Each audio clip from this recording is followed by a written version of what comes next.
Chapter 7, The Effective Lesson. The organizing questions for this chapter are: what is direct instruction? And then how is direct instruction lesson taught? How does research on direct instruction methods inform teaching? And then how do students learn and transfer concepts? And how do we use discussions when we're doing instruction? So what is direct instruction? Most educators would say at times it's the most effective and efficient way to teach students is direct instruction. It's what it's when you present information, skills, or concept in a direct format. More like a lecture with a lot of structure. The term direct instruction is used to describe lessons in which you transmit information directly to students, structuring class time to reach clarity, a defined set of objectives, and as efficiently as possible. Direct instruction is particularly appropriate for teaching a well-defined body of information or skills that students must master. So, how do you do a direct instruction lesson? Generally, they take on a pretty common format, and they vary a little bit, but mostly they're, you teach a concept, you probe for learning. If you think of the term of I do, we do, you do, that would probably be the most shortest way of thinking about it. I do it in that I show you and I model for you what I'm expecting for you to do. Then we do it together and we do a problem, or we do some thought processes together, maybe some reflection on what we were just taught. And then I gradually release it to you, and then you do it so that I can probe and see whether or not you're doing it correctly. So when we talk about that sequence of activities in direct instruction, usually you arouse some kind of interest of a student. We call it a hook, where you're kind of getting the kids excited about what they're learning about. Sometimes you might show a little video clip, or you might give them a little bit of realia. Like, let's say we're going to be talking about the different types of rocks formations, and so I might have a bunch of different rocks there so the kids start to pick up rocks and look at rocks. And so we're arousing your interest. We're kind of piquing that and trying to grab you a little bit. And then I'm going to present the new information. So I might have the rocks in front of the kids, and I might say, what do you notice about the different rocks? And I'm talking to the kids about the different types of rocks, and some of them are a little lighter and airier, and we might say, yes, that's an igneous rock. And then you go into igneous rock and you explain to them what igneous rock is, and you explain what sedimentary rock is, and you explain what metamorphic rock is, and then you have the kids kind of classify and talk about the different types of rock. So I'm presenting that new information. Typically people use PowerPoints, or we might use a video that goes along with it. And then you allow students to practice their new knowledge and skills. So I might have them start to identify different types of rocks. And then as they're doing that, I'm probing them. I'm probing for understanding. I'm doing some kind of assessment. So I'm going to ask questions as I go along. This type of orderly progression is essential to direct instruction. It can be used in any grade level, in any subject. Although in various components, like science might be a little bit different than reading, or might be a little bit different than history, because you can't really, have kids going to battle or something like that. So it's going to be different based on the subject area that you're working with. But crucial to all direct instruction is to state your learning objectives. The first step is always to tell the kids what they're supposed to be learning. I can't tell you how many times I've observed teachers teach, and I've walked in and I've talked to the kids about what they're supposed to be learning, and they have no clue.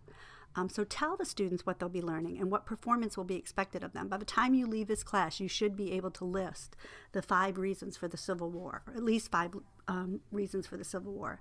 You want to whet their appetite for the lesson by informing them how interesting or important, or why it's personally relevant to them. And then you want to give an astonishing and exciting opener that get the kids eager to learn about it. If you go, here we are, we're going to learn about the periodic table. I always hated the periodic table. It's really boring. All that does is turn kids off and makes them not want to learn. But if you've ever been around a teacher who's really passionate about something and they're really excited about it, you can't help but get excited too. I had this professor one time that was taught American Indian history, and he would be so excited about it. And when you'd leave his class, you wanted to learn everything there was to know about American Indians. You also have to think about prerequisite skills. For the next major task in the lesson, in the lesson or the lecture, what do the kids need to have known? What prerequisite? It could be vocabulary words, If you're doing something in history, there might have been some other important event in history that they needed to know about this. You have to go over those concepts with the kids in order for them to understand the lesson. Typically, that's when you have that deer in the headlight look, is when the kids don't have the prerequisite skills and you're trying to teach them something that they haven't mastered the prerequisite for, or they don't have that background knowledge, and you'll see that they look really confused because, as we talked about in chapter 6, you don't have anything to tie it to. You don't have any information to tie that other information to. So we want to be able to link information that's already in their minds to the information you're about to present, and that helps you retain it in your long-term memory.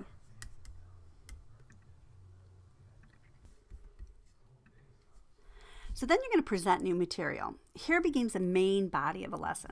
It's that point in which those new information skills, you might do like rule, example, rule, or rule, non-example, rule. And remember our primacy and recency effect. You always want to start out with what you're talking about and you want to end with what you're talking about. So you're going to present the example. You're going to present the information, you're going to give example, or you're going to demonstrate a concept. But what you have to always remember is when you're done, you're always wrapping it up with a bow and telling the kids, reminding them back to the objective of what they were supposed to learn in this lesson. You never want to end it with confusion, because all they'll remember is the confusion. And that's why I want to conduct learning probes. Effective teaching requires you to constantly be aware of the effect of your instruction. If you ever looked out and you're trying to teach something to someone and everyone's got that deer in the headlight look, you want to stop your instruction and you want to go back and figure out, what are they not getting? Do they not have the prerequisite skills? So at that stage, what you're doing is conducting those learning probes. And you're going to pose questions to students to assess their level of understanding. You're going to correct misconceptions if somebody got something wrong. You're going to ask students for brief responses. Some ways that we can conduct learning probes is just ask questions. But a lot of teachers do this, especially in the very beginning. You ask a question and you want the kids to immediately answer. Typically, you want to do something called wait time. 1001, 1002, 1003. That gives the students enough time to formulate an answer and then actually call on someone. If you've got kids that are just calling out answers, there's some children that aren't really getting it yet, and then they're just going to get the answer and they're not going to really understand why they got that answer. With your ESE, your exceptional student education, and your English language learners, you want to do more of a 5 to 6 second wait time, because sometimes they take time to just process the question. Another thing that we're going to look at is calling order. Most teachers just rely on volunteers or kids that call out the answers. That means that if you've got a class of 30, we discussed this a little bit earlier, if you've got a class of 30, and that's why I like Kagan's techniques, one of the things that's going to happen is if you got kids, like 30 kids in the class or 20 kids in the class, and 2 kids are the ones that are always raising their hands, that means 18 of them are really not actively involved in the lesson. So you could, instead of, for your wait time, you could say, turn to your shoulder partner and discuss what you think, and then ask the question. So then you're even giving the kids that don't really understand it, somebody else a chance to explain it to them. And I'm sure you've all experienced this, where your teachers explain something and you don't get it, and the kid next to you, you turn to them and they go, what she really means is blah, blah, blah, blah, blah. And you go, oh, okay. Because they just explained it in a little bit different way, and then it clicked with you. So when we do that, the first thing we want to do is give them a little wait time by doing something like turn to your shoulder partners. And then the second thing we should do is use random generators. And that would be like popsicle sticks. We just pull out a popsicle stick. Kagan does something where he marks the desks, where he'll do like A, B, C, D, and then he has a random spinner, and it will be like everyone in each one of your groups, it will be the B person, of a C person, of a D person, and then they all stand up in their groups, and then he'll randomly pick a group number, and so that every kid is pretty much knows that at any time they can be called on. I used to use a random deck of cards. I took a deck of, not a random, just a deck of 52 cards, and I would write each kid's name on the cards. And some kids, to be honest with you, I wrote more than once because they needed prompting more often. But even with a deck of 52, if you had a class of 20 or 25, you could still get each kid's name in there at least twice. And then I'd throw in little things going back to behaviorism. I'd put like free homework pass, Tootsie Roll, just little rewards that they could have. Choice of reward that were in there. So if I happened to cut the deck and that one was there, like it said Tootsie Roll, and then the next person whose name I drew out would be the next card, then that person would get, if they answered correctly, would get a Tootsie Roll. I like that because I taught, when I was teaching middle school, I had multiple classes. So I could just keep each one of their, each classes inside the little folder that the deck of cards comes in. And then I just write on the top of the deck, first period, second period, third period, fourth period.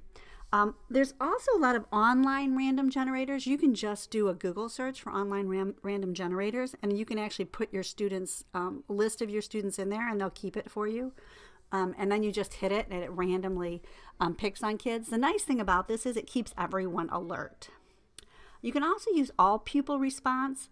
And this is typically used when there's one correct answer or maybe to show work. A lot of teachers have used whiteboards, or they'll use whiteboard tables now. They're even painting desktops with the whiteboard material. So you can just kind of glance up and glance around and look to see whether or not the kids got it right. Other teachers use something called Kahoot or some other online quiz game, and they'll just embed Kahoot questions throughout their lecture and have the kids using their BYOT, which is bring your own technology, use their phones or smartphones and stuff to be able to answer questions. So those are just some of the ways that you want to conduct learning probes. By just letting kids call out answers or by only calling on kids' hands, you're only activating maybe one or two kids' knowledge. Where if you do use these other techniques, you're going to find out exactly which kids know what they know and what they don't know. After we do that, after we've conducted our learning probes, and we make sure that we're pretty certain that the kids have the concept down, we want to also provide independent practice. And what we do with that is having the kids work in class or on their own to practice what this newly learned skill or knowledge. So it's some kind of activity that they're going to do and that they're going to do independently. Now, with Kagan, sometimes they'll say that you might do it as a group. They might put people in pairs, and then, or you might have them do it independently, and then they compare their answers within their group to make sure that they got all the answers. Because the bottom line is not, and it goes back to that idea of collaboration versus independence. Bottom line is you want the child to know that material. Even though some teachers will go, well, gosh, he just copied all that information from the other child. If you're doing your independent learning probes and you make sure that everybody has their work done prior to them checking answers amongst each other, all they're really getting is a good firm grasp of exactly what the concept is that you're teaching. So in this step, the lesson you'll give students the opportunity to practice that. And then it's critical when students are learning a skill, such as mathematics or reading or grammar or composition, or maybe a map interpretation or a foreign language, that you give them feedback as quickly as possible. And that's why we say assess performance and provide feedback. So you should be able to walk around and check the kids' learning, because one thing that you don't want them to do is walk away from that lesson with misinformation. Because as we talked about recency and primacy, they will actually walk away with misinformation and then store that misinformation in their long-term memory. So we want to make sure that we do something that's quick. Typically, about 5 questions will tell you whether or not a child has mastered the concept. Because if you only give 1 or 2, they have a 50-50 chance of getting it correctly. If you give them 5, they're able to, you're pretty certain. If they get 3 out of 5, then you know that they are proficient in that subject area. And if they get 4 or 5 or 5 out of 5, then you know that they have mastered that subject area. So you want to give feedback on correct answers, and then you have to go back and reteach the skill if necessary. A lot of the teachers that use the Kahoot or the little clickers, the electronic student response generators, a lot of them will do that. I've been in a 5th grade classroom, the teacher uses it a lot, and the kids actually know that when it actually posts immediately how well the kids did on their probe, on their final assessment, their quiz at the end. And the kids know that if the class has an 80% or higher, then the teacher will move on to the next lesson. But if they have under 80%, then she reteaches the entire lesson. And you'll hear the kids go, oh, because they have to be retaught it. Or you'll hear them cheering because they're all excited. If at that 80%, she also gets feedback of what kids she needs to pull aside and reteach that to. And so that's one of those things. She also does a thing that if it's 100%, then the class gets a marble in a jar, and after the jar gets filled, they get to have a pizza party. So she goes back to chapter 5 when she's using behavioral techniques, where she's kind of encouraging everybody to do their best on those quizzes. Provide distributed practice and review. So there's many times that kids will understand a concept, but then 3 or 4 weeks later you test it again and they have lost that. It hasn't been committed to long-term memory. So practice and review is spaced out over time, and it increases retention and your knowledge. It brings everything to the long-term memory. So one of the things that we want to do with this, if your school is one that has homework, or if your parent, if you're a parent that's not really into homework, but you want to at least do some kind of homework that does kind of distributed practice on the material, or you might use this as, I used to use it as that when the kids had, I had a center time where I would be working with the kids, and I always had their centers that they would be rotating with. And so I could work with the kids during center. I even did this in middle and high school, where I could work in small groups with the students, but they would go to these other centers. And I made sure that they weren't learning anything new in the ones that I wasn't directly involved in. What I was doing with them was they were reviewing material that they had already done. And then once they got 100% on that area, they got a gold key. It was a keychain, and it told them which centers they had to go to. And then they would get a gold key. And then their gold key were things that they had mastered. And so sometimes if you had all your stuff mastered, you had a lot more free choice. Like you could go to, you could read a book. You could go to the writing center because they created books and stuff like that. You could, there was computer games that you could play, computer games that were, they're kind of educationally based, but they're more problem solving based. They weren't ones that were directly aligned to the standards. And then also we want to go back in later lessons and review that material. And then we want to provide practice opportunities so that they can remember what they learned. Because in the long run, at the end of the unit, they're going to be tested on everything. So you want to make sure that they don't lose that information before then.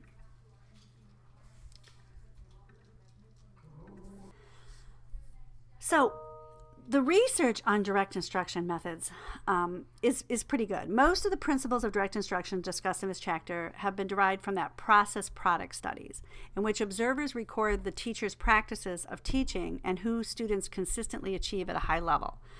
If you went to the Ron Clark Academy, they do a lot of direct instruction, and he has really high test scores, because one of the things he does is he teaches the kids what they have to know, he tests them on what they have to know, he reviews what they have to know, and then they move on.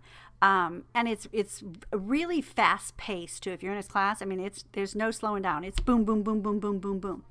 Now, although the research on direct instruction model has produced some mixed conclusions, though, because there's been programs where they'll say something like, book, say it, book, say it, book, spell it, book, B-O-O-K, book, spell it, book, B-O-O-K, book. And it's like that. It's boom, boom, boom, boom, boom. And the teacher has a scripted lesson, and it is boring as all get out. It's boring. Now, positive results on that? Yeah. Did the kid know what book and how to spell book is? Yeah, they do. But it doesn't, there's no hook to it. There's no enjoyment of it. It's boring. And so there was some research on that direct instruction kind of went a little bit overboard, where it was just skill and drill, skill and drill, skill and drill, where you can combine direct instruction with that idea of a hook, or idea that you can combine it with discussion or activities that go along with it. If you only do direct instruction, kids are going to get bored. If you use direct instruction when you are teaching the new skill, and then you apply other ones, which we're going to get to in constructivist approaches in the next chapter, if you infuse constructivist approaches, you're going to hit everybody, because you're going to get the direct instruction, and they're going to have the baseline knowledge and the prerequisite skills that they need in order to do that high-level thinking that goes into a more constructivist approach. So bottom line is, when we talk about teaching, this is an essential skill for teachers to be able to do direct instruction. It is the minimum skill that all teachers must have. So, because one of the things we want to know about is, how do kids transfer concepts? Generalization, as we talked about in Chapter 6, is rather difficult. And I talked to you guys about the butterflies and how Howard Gardner had done the experiments on butterflies and kids being able to generalize the keystrokes. So it is pretty hard to generalize. And a large proportion of all lessons focus on teaching concepts.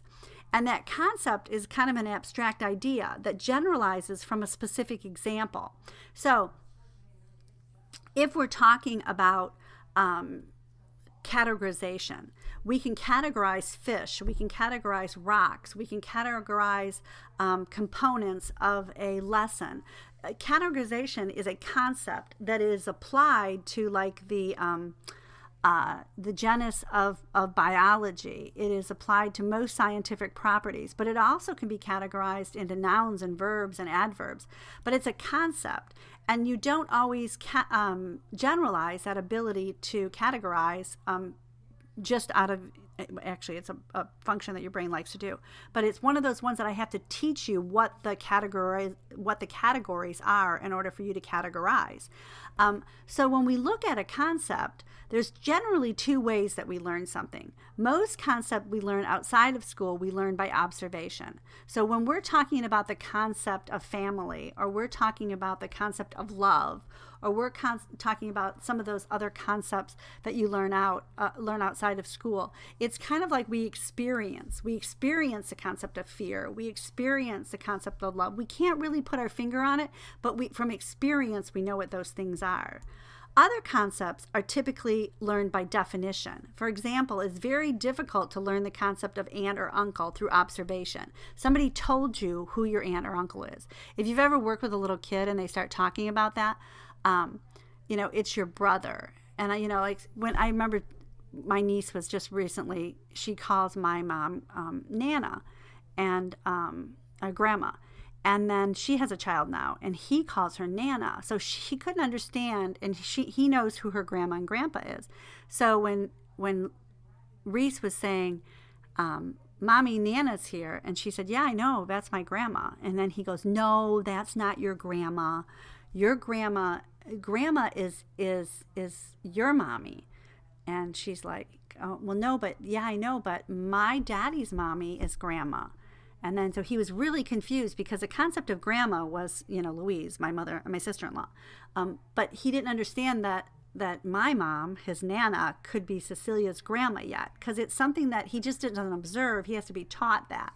So then he found out that I was his grandpa's sister. And so he was looking at me like, oh, this is too confusing. I have a brother and a sister, and I don't understand how that can be, that my papa can be your sister. Can be your brother.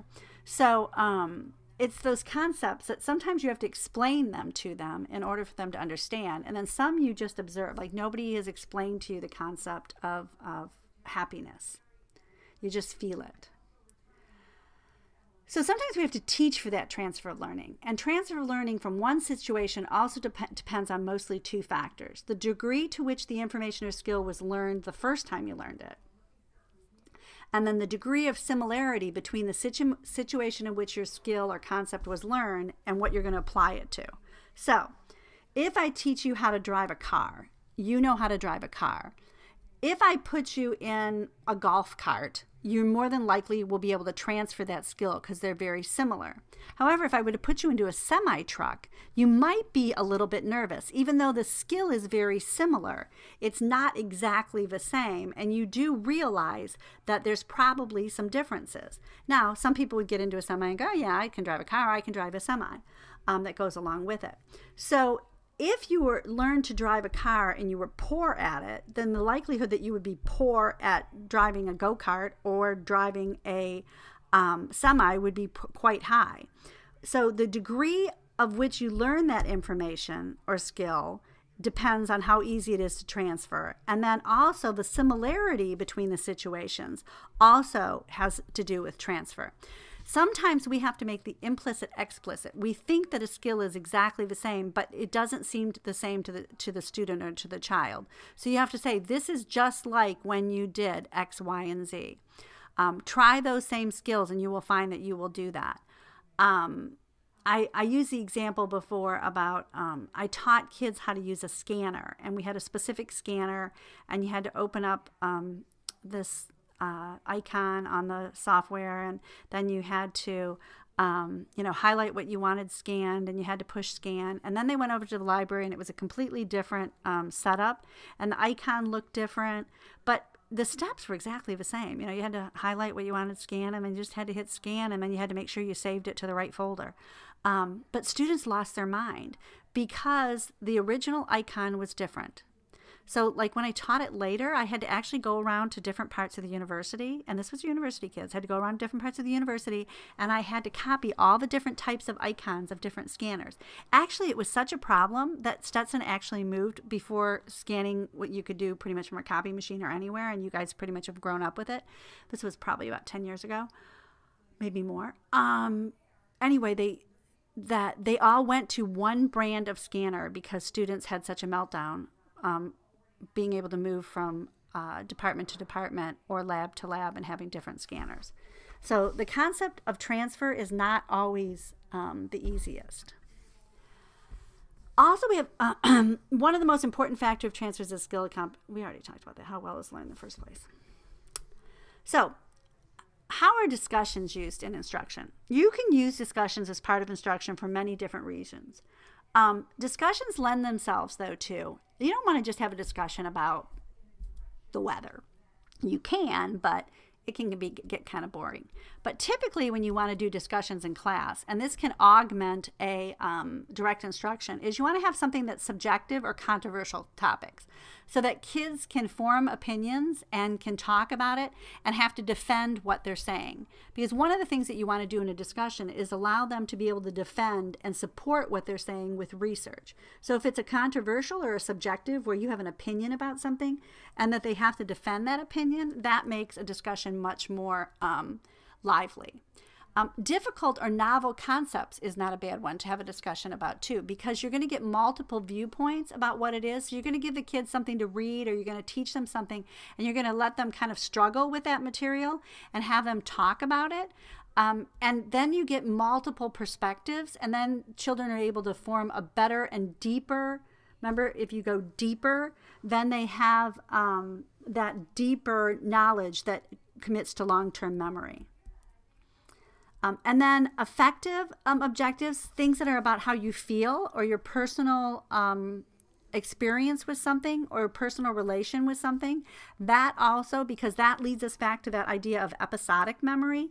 And when you have episodic memory, it's a deeper type of memory, and it's processed and formed in a different part of your brain that goes to the emotional part of your brain. So it's easier sometimes to recall. And so we have affective and attitudinal objectives, and both of those are the same way. One is like how you feel, and then one is the one of your attitude towards something, that you're defending how you feel about it, why you like or dislike something. So then when we look at discussions in class, you can do a whole class discussion, which differs from the usual lesson because the teacher plays a less dominant role. This is what a lot of teachers have been forming. It's called the Socratic method. If you guys ever want to see some videos on some of this too, I have videos that go along with it, but they're a little bit long, so I kind of pulled them out of this. But when you do Socratic teaching and you do Socratic method, you'll give questions that they talk about and they have to discuss in a smaller group, and then you have an outside ring of students that are listening for and kind of grading the people that are in the smaller circle. So they're kind of want to add things to it.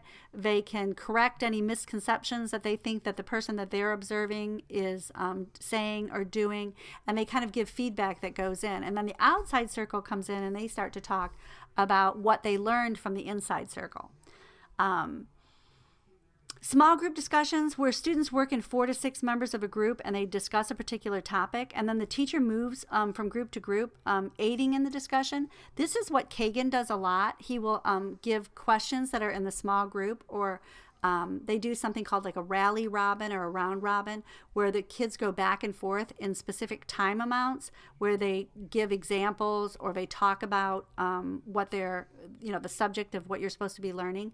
And then they come together as a whole group and they come up with a list or a position, and then they support their position. And then the teacher will go around to the whole group and call on each group to be able to share what they came up with.